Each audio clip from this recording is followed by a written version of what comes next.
In today's video, I'm going to teach you how to fix microphone on iPhone in settings. We will walk through each step slowly so you can follow along on your own phone and get your microphone working again. First, open Settings on your iPhone. Find the gray gear icon on your home screen or in your app library. Then tap it once. When Settings opens, you will see your Apple ID at the top and a long list of options underneath, like Wi-Fi and Bluetooth. If what you see looks like a plain list with small icons on the left, you are in the right place. Next, scroll a little and tap Privacy and Security. The icon looks like a blue hand on a white background.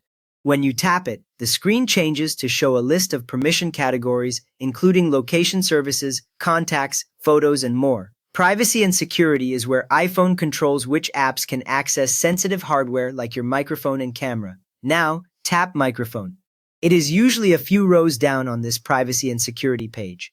When you tap Microphone, you will be taken to a screen that lists all the apps that have asked to use your microphone. On the right side of each app, you will see a small toggle switch that can be on or off. If you see this list, you are in the correct place to adjust microphone access. From here, find the app where your microphone is not working. Slowly scroll through the list and look for the app name you are having trouble with. Take your time, since some apps use similar icons and it is easy to tap the wrong one if you rush. A quick tip, if you installed the app recently, it will usually appear near the bottom of this list. Once you have located that app, make sure the switch next to the app is on. When the switch is on, it will be colored and pushed to the right. If it is off, it will look gray and sit to the left.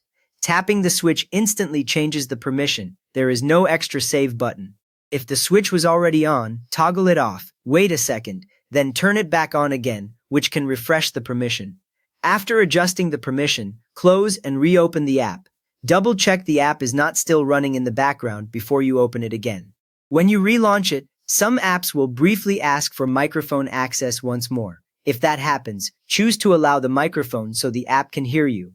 Now test the microphone again inside that app. Look for the feature you were trying to use, such as voice messages or voice search, and try speaking as you normally would. Many apps show a small moving level meter or animated icon when they receive sound, which lets you confirm that your voice is coming through. Note, if your microphone works in other apps but not one specific app, this almost always means the microphone permission for that one app is off here in Privacy and Security, Microphone. So double-checking this screen usually solves the issue. You have now used iPhone settings to fix a microphone problem for a specific app, so please give this video a thumbs up if it helped, and subscribe if you want more quick iPhone fixes.